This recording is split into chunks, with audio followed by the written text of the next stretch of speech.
Usa-usa nga nipatong sa timbangan ang mga boksidor nga nagikan sa managlahing dibisyon sa Department of Education Region 12. Sunod nini ang pagpailawom kanila sa medical examination. Sumala sa tournament manager nga si Rodom Sagario. Ilang ipaniguro nga masunod ang husto nga proseso alang sa safety sa mga boksidor.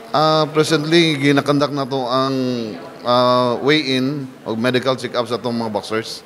So, after ado na kita unong kauras nga i-relax ang mga bata para makakaon, makarecover.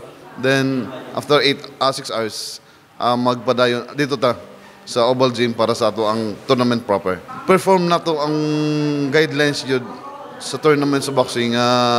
Masiguro na to nga pantay ang padula na to. So, una gina-check na to ang timbang para sigurado ta nga tama ang mga timbang sa bata sa weight category nga ilang awayan. And then after sa weigh-in, magsunod dayon ang medical check-up para sa mga bata para masiguro na to ang health sa atong kabataan nga mag-away. Mga boxers na to nga maaway. Gikumpirma ni Coach Laurenti nga usa sa mga boksidor gikan sa Libak Sultan Kudarat nga ilawom kaniya ang na-disqualify.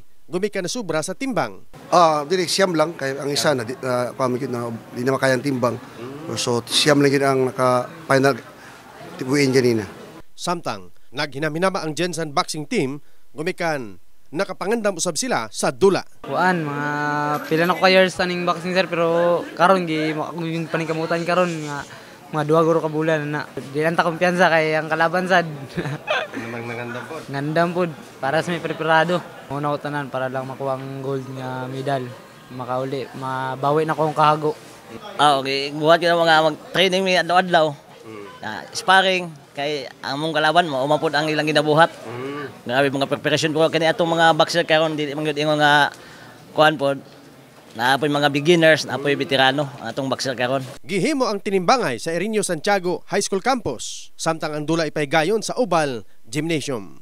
In the heart of changing lives, kini si Brigadier Jason, Brigada News.